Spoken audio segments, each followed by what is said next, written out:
25 তলীয়া ঘৰ এইটো আমাৰ মাননীয় মুখ্যমন্ত্ৰী মাননীয় DMDA মন্ত্ৰী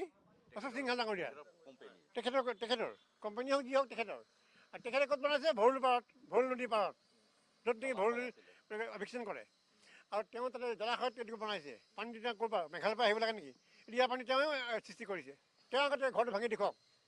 যে হয় এইটো মই ভাঙি দিম মোৰ এইটো জলাশয়টো ঘৰ বনাইছে এইটো